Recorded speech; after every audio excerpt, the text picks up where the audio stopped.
Hey guys, morning. How you doing? Welcome to the Academy Answers podcast. Thanks for joining. Thanks for listening. And it's always a pleasure coming to you to share with you on the topic of personal development, freedom, happiness, success. Everything that the human life is designed to be about. Everything that we are created to be. And what the human experience is ultimately all about, and what we all strive for. Although we don't always know how to get it right, but that's what we are about. That's what makes us feel the best way. That's what fulfills us. And we often get bogged down and programmed into other forms and ways and things that distract us. And we are unhappy, we're discontented, we are depressed, because we are going the opposite route of our nature, what we were created and designed to be about. So we do these messages, we do these podcasts, we do these blogs, we do this work, we do these coaching programs to inspire people, because it shows us. I never chose it, and I feel my best. It is my truth, and that's the best way to happiness, to live your truth, to go with something that is innately and uniquely you. And that's what I'm doing, and it makes me feel fulfilled. It's my life's work. That's what I was created to do, and that's what I will do. But the Bible said that when God put a work in you, you shall perform it until the day of judgment. Whether you believe in the Bible or not, those are profound words. It is still the most timeless book ever. So all personal development come from the Bible. All these concepts that we talk about were in the Bible and are some form or version of what the Bible always talk about.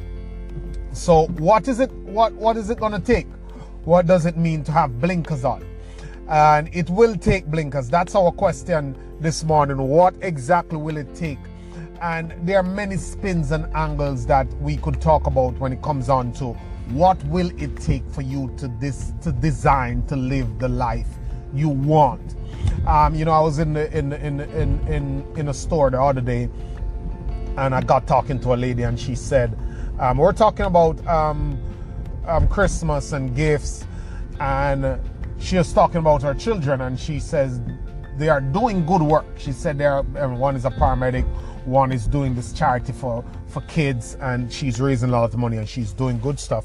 But her son or daughter, I believe, do not believe in God, because since her father died, she gave up on God, because she don't think that if there was a God, God would have taken her father. And I got thinking, it's probably a couple of times I've heard this, many times I've heard this. I got thinking how that type of thinking, because it's not about her and him and this specific thing, but it's a pattern of thinking that is evident and obvious everywhere. People are looking for the first sign of adversity, even though they look around them and they see rife adversity. Just when his father is taking away, there are families that got wiped out. There are like a multitude of different catastrophes happening in other people's life. But somehow there's a thinking that a lot of people get into, where if something happens, then they fly in the face of life. And I take God out of it. They just fly in the face of life. Oh, how dare this happen to me? But I don't get it, because understanding that you are a human being and you live on this planet, and that how dare you to think that it can happen to someone else, but you are too good for it to happen to you. And I said that in the most respectful way, because you know what? If you are around here living like everybody else is living, and you watch the news, you are functioning in the environment as a normal person. So the things that are happening come to your awareness, and you think that you are above that, I don't know where that thinking comes from. So, you know, the thinking that, well, they can die, but I can't die. They can get sick, but I can't get sick. It is weird. It is more beyond weird to me. How we can adopt something out of the blues to think that, well, my father shouldn't be taken away, or my mom. I'm not saying this is easy, but we all are gonna die. Thousands of people die every day. Somewhere in the region of 200,000 people die every single day in all sorts of some circumstances. Babies die. What of a mother who carry a baby for 9 months and lose that baby? You know, like, your father lived for a long time. And that's not what I really want to talk about. I'm just showing you the thinking that caused something, when something happened, people go totally upside down and go the opposite direction of what they believe in or what they want, because they think that I should have a clear cut to it. And the story I'm going to tell you this morning demonstrate that success, the road to success, has no clear cuts, and hence the idea of putting blinkers on. As Grant Cardone said, the road to success is twiggly. It's not a straight road. It's not an event. It's a process. And processes have problems. You find like a automaker make cars for 25 years, and then they have this process of making cars, and they do it, and some years they have to recall 1 million of them to fix issues. I have this Honda that an airbag issue has been out for it for so many years. I finally go to get it done a couple of months back, because they have a process and it's still not perfect.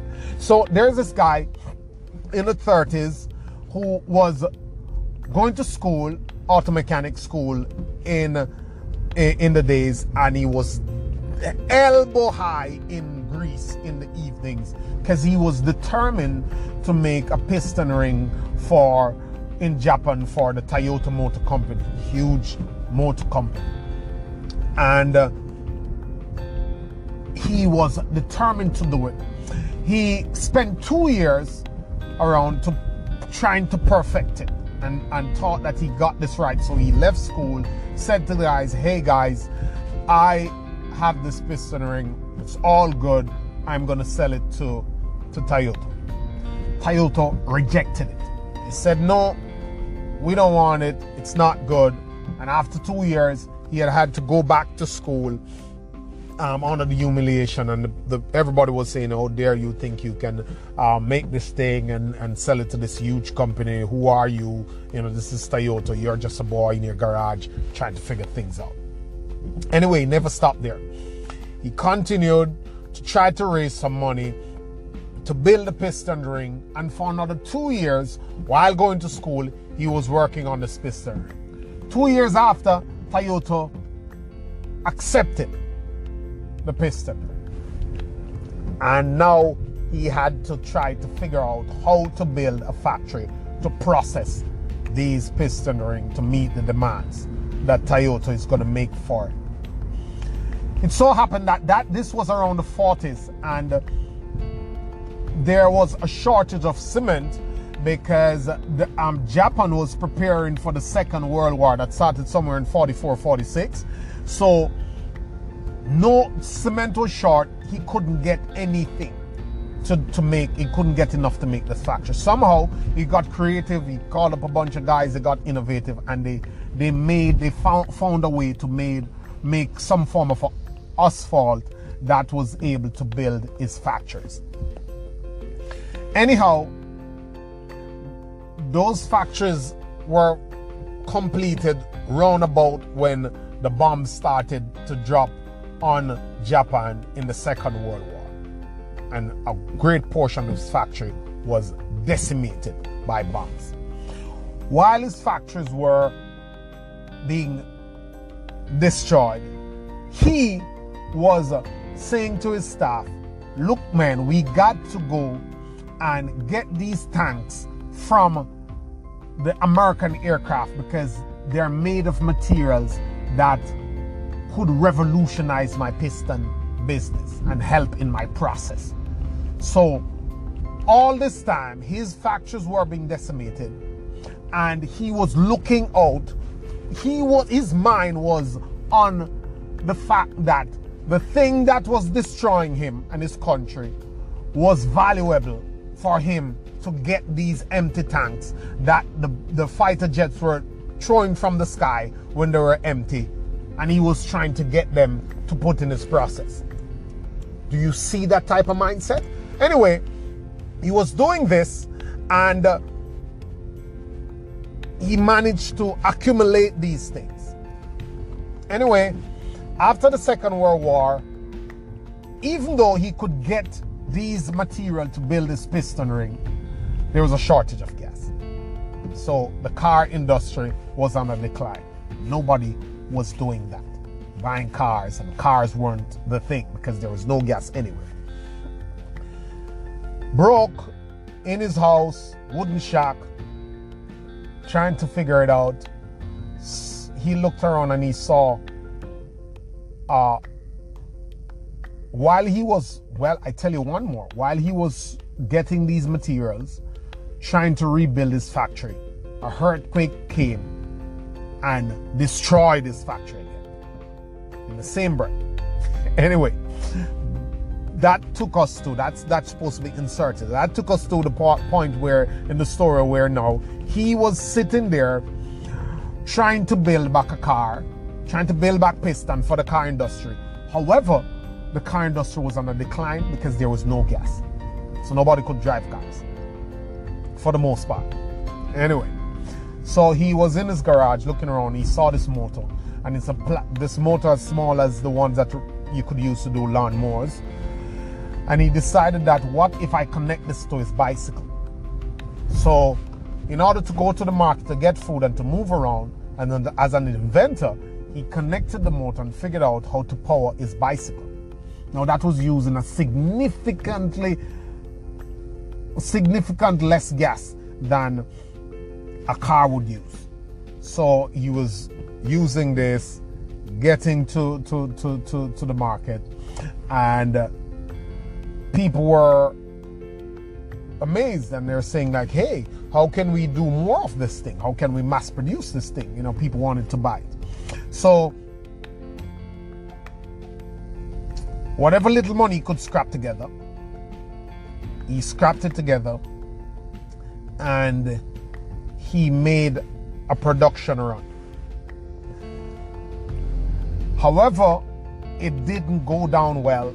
It failed because it was too bulky. So he lost all that again. So he said, okay, he decided to not to give up, not to worry about these chain of mishaps that has been happening to him for these how many years, a decade plus. He decided to write to all the bicycle shops in Japan to ask them to come on board with him, because he had a stripped down model, but he needed finances. So he had a stripped down model where he would work with them to produce more bikes that has these engines. So he has improved the bulkier version, and this is what he had. And he wrote to 18,000 bicycle shops in Japan. Only 3,000 of them decided to come on board. They came on board, and that was the birth of the Chubb. And the Chubb was a hit. That Chubb motorcycle was fuel efficient, light, small, and it was taking over the world. The Germans caught on to it. Everybody over the world caught on to it. And that was the bike company. He managed to rebuild his factory and started to produce bikes. And a decade later, he went back to producing cars, built back his car factory. And the rest is history. And that history is the history of Honda Motor Company. The motor company today that is worth 25% of what Toyota is worth. And Toyota is a huge company. I think this is Honda is somewhere in the region of between $4 to $8 billion company. Honda sells 1.5 million cars in the US every year. Toyota sell 2.2 million cars. So imagine this guy going through all that, trying to serve, to sell a part to one of the biggest motor company, well established. And now he's running very close to that same company after years and years and years of going through brick walls after brick walls after brick walls. That is what it means to have blinkers on. That is what it means to be dogged and grim. That's what it means when you say whatever it takes. So when things happen to you in your life, you don't go completely south. You keep your goal in front of you and you push through. That is why I'm sitting in this car today. I drive a Honda because someone realized that you must put blinkers on and you must ride through your obstacles. Nobody who got to success got to it easily. Nobody folded and caved when they met real problems and issues in life. The people who win push through. That is why you and I are able to live the life we live today. You can go and read any one of those autobiographies. So if you want to be successful, if you want to live the life, if you want to have the audacity to live the life that the 3% of the world live, to provide for your family, to provide for generations ahead of you, to shift the family tree, you don't have the luxury of being a cop-out. You don't have the luxury of giving up. You don't have the luxury of playing the victim, because that's what people like to do. People like to talk about luck. People like to talk about, oh, why me? None of that will get you there, because life doesn't care. As Sylvester Stallone said, life will beat you to your knees and leave you standing there if you let it, kneeling there if you let it. It doesn't care. It doesn't care. You can mope, you can grime, you can cry, you can do whatever you want. Life doesn't care. Life will do what it do, and there's no way it's gonna give you any special treatment, and none of us will get out alive. That's how alive. That's how mean life is. No one gets out alive. So life knocks you around until it kills you. That's what life does. You have to decide to hold it by the neck and squeeze whatever you can squeeze out of it, to live the best you can live for how long you can live, and provide what you can provide, to allow your generation to live the best they can live as long as you can, or as long as they can, because ultimately life wins. But you want to get as much punch in to get a good run at life. That's how it works. No other way, because no one is predictable.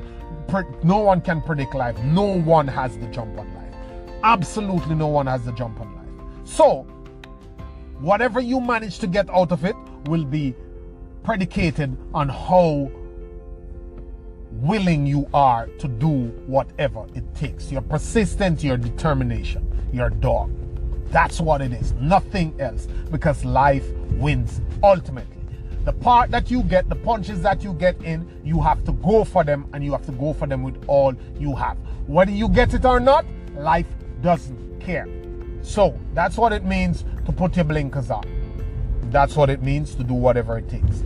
So go for it. You either will or you won't. That's it. And whether you will or you won't, life doesn't care. Have a good day. You care. You have to go for it. Take care. Always a pleasure, my friends. You can reach out to me on Louis Motivator Car. Send me your, on Instagram, Facebook, send me your questions, send me your comments. Tell me I'm stupid. Tell me if this helped you. Share it with somebody who you think it might help. And go for what you want in life. Don't be a whiny brat talking about what life did and what life didn't do. Because life doesn't care. Nobody cares, in fact. People just listen to you and they forget it because they have their own problems. And if you're a whiny person, most likely people who you're talking to, because they're in your circle, have too much problems. They don't care and they can't care. Have a good day.